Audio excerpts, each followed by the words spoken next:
ಬೇಕು ನ್ಯಾಯ ಬೇಕು ಏಕೆ ಬೇಕು ನ್ಯಾಯ ಬೇಕು ದೆಹಲಿ ರೈತರ ಹೋರಾಟಕ್ಕೆ ಎಂಎಸ್ಪಿ ಗ್ಯಾರಂಟಿ ಕಾನೂನು ನಡೆಸುತ್ತಿರುವ ರೈತರ ಹೋರಾಟಕ್ಕೆ ರೈತರ ಕಷ್ಟ ನೀಗಿಸಿ ರೈತರ ಕಷ್ಟ ನೀಗಿಸಿ ರೈತರ ಕಷ್ಟ ನೀಗಿಸಿ ದೇಶದ ರೈತರ ಹಿತಕ್ಕಾಗಿ ಉಪವಾಸ ಸತ್ಯಾಗ್ರಹವನ್ನು 23 ದಿನಗಳಿಂದ ನಮ್ಮ ಜಗದೀಶ್ ಸಿಂಗ್ ದಲೇವಾಲ್ ಅವರು ಮಾಡ್ತಾ ಇದ್ದಾರೆ. ಕೇಂದ್ರ ಸರ್ಕಾರ ನಾಟಕ ಆಡ್ತಾ ಇದೆ. ಕೇವಲ ಕನಿಷ್ಠ ಬೆಂಬಲ ಬೆಲೆ ಕೊಡ್ತೀವಿ ಅನ್ನೋ ಮಾತನ್ನ ಮಾತ್ರ ಘೋಷಣೆ ಮಾಡ್ತಾ ಇದ್ದಾರೆ. ಆದರೆ ಉಪವಾಸ ನಿರತ ರೈತ ಮುಖಂಡರ ಜೊತೆ ಮಾತುಕತೆ ಆಡದೆ ಕೇಂದ್ರ ಸರ್ಕಾರ ನಾಟಕೀಯವಾದ ವರ್ತನೆ ವರ್ತಿಸ್ತಾ ಇದೆ. ಅದಕ್ಕಾಗಿ ದೇಶದ ರೈತರು ಬೇರೆ ಬೇರೆ ರೀತಿಯಲ್ಲಿ ಹೋರಾಟವನ್ನು ರೂಪಿಸ್ತಾ ಇದ್ದೀವಿ.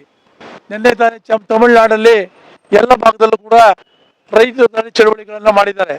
ಇವತ್ತು ಕರ್ನಾಟಕದಲ್ಲೂ ಕೂಡ ರಾಜ್ಯದ ಎಲ್ಲ ಕಡೆ ರೈಲು ತಡೆ ಚಳವಳಿ ಮಾಡಬೇಕು ಅಂತ ಕರೆ ಕೊಟ್ಟಿದ್ದೀವಿ. ಆ ಹಿನ್ನೆಲೆಯಲ್ಲಿ ಆ ಒಂದು ದೆಹಲಿ ರೈತ ಹೋರಾಟವನ್ನು ಬೆಂಬಲಿಸಿ ಇವತ್ತು ನಾವು ಮೈಸೂರಿನಲ್ಲಿ ರೈಲು ತಡೆ ಚಳವಳಿಯನ್ನು ಮಾಡಲಿಕ್ಕೆ ಹೊರಟಿದ್ದೀವಿ. 12 ಗಂಟೆಯಿಂದ 3 ಗಂಟೆ ತನಕ ಮಾಡಬೇಕು ಅಂತೇಳಿ ದೇಶವ್ಯಾಪಿ ಕರೆಯನ್ನು ಕೊಟ್ಟಿದ್ದಾರೆ. ಆ ಹಿನ್ನೆಲೆಯಲ್ಲಿ ಇವತ್ತು ರೈಲು ತಡೆ ಚಳವಳಿಯನ್ನು ಮಾಡ್ತೀವಿ. ನಾವೇನು ಸರ್ಕಾರನ ಸ್ವಾರ್ಥಕ್ಕೆ ಏನು ಕೇಳ್ತಾ ಇಲ್ಲ, ಭಿಕ್ಷೆ ಏನು ಕೇಳ್ತಾ ಇಲ್ಲ. ಸರ್ಕಾರ ಇರೋದು ನಮಗೋಸ್ಕರ.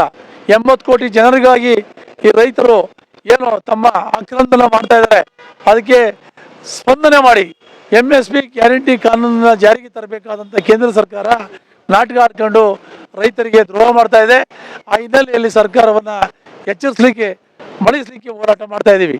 ನಾವು ಗೆಲ್ಲಿಸಿದಂಥ MP ಗಳು ಕೂಡ ಹೆಮ್ಮೆ ರೀತಿಯಲ್ಲಿ ನಿರ್ಲಕ್ಷ್ಯತನ ಮಾಡ್ತಾ ಇದ್ದಾರೆ. ನನಗೆ ಗೊತ್ತೇ ಇಲ್ವನೋ ದೇಶದ ರೈತ ಸಮಸ್ಯೆ ಅನ್ನುವಂಥ ಭಾವನೆ ತೋರಿಸ್ತಾ ಇದ್ದಾರೆ. ಯಾರು ಕೂಡ ಚಕಾರ ಎತ್ತಾ ಇಲ್ಲ. ಇವರೆಲ್ಲ ನಾವು ಎಮ್ಮೆಗಳ ರೀತಿ MP ಮಾಡಿದಾವ ಅಥವಾ ನಿಜವಾದ MP ಗಳಾಗಿದ್ದಾರ ಅಂತ ಅರ್ಥ ಮಾಡ್ಕೋಬೇಕಾಗಿದೆ. ಆ ಹಿನ್ನೆಲೆಯಲ್ಲಿ ಎಲ್ಲರನ್ನ ಜಾಗೃತಿ ಮೂಡಿಸಿ ಇವತ್ತು ಪಾರ್ಲಿಮೆಂಟ್ ಅಧಿವೇಶನ ನಡೀತಾ ಇದೆ. ಸಮಸ್ಯೆಗೆ ಪೂರಕವಾದಂಥ ಒಂದು ಅಭಿಪ್ರಾಯವನ್ನು ತೀರ್ಮಾನವನ್ನು ಕೇಂದ್ರ ಸರ್ಕಾರ ಪ್ರಕಟಿಸಬೇಕು.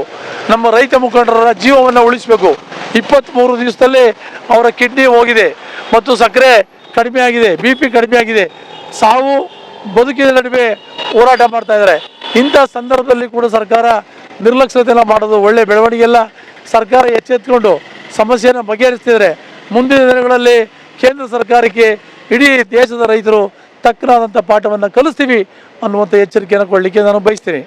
ಈಗಾಗಲೇ ರಾಜ್ಯದಲ್ಲಿ 4 ದಿನಗಳ ಉಪವಾಸ ಸತ್ಯಾಗ್ರಹ ಮಾಡಿ ಸರ್ಕಾರದ ಗಮನ ಸೆಳೆದಿದ್ದೀವಿ ಮತ್ತು ಎಲ್ಲ MP ಕಚೇರಿಗಳ ಮುಂದೆ ಪ್ರತಿಭಟನೆ ಮಾಡಿ ಅವರಿಗೆ ಒತ್ತಾಯ ಪತ್ರ ಕೊಟ್ಟಿದ್ದೀವಿ. ಆದರೂ ಕೂಡ ಒಬ್ಬ MP ಬಾಯಿ ಬಿಟ್ಟಿಲ್ಲ.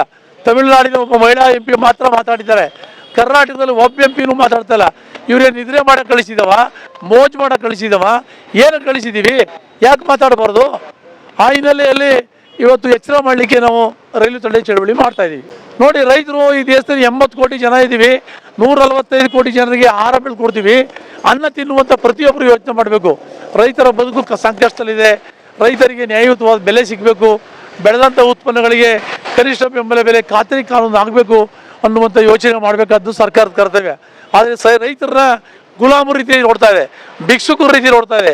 ಆ ಹಿನ್ನೆಲೆಯಲ್ಲಿ ಸರ್ಕಾರವನ್ನು ಎಚ್ಚರಿಸಲಿಕ್ಕೆ ನಮ್ಮ ಹೋರಾಟ ಅನಿವಾರ್ಯವಾಗಿದೆ. ದೇಶದ ರೈತರು ಇವತ್ತು ನಾವು ಹೋರಾಟಕ್ಕೆ ಇಳಿದಿದ್ದೀವಿ.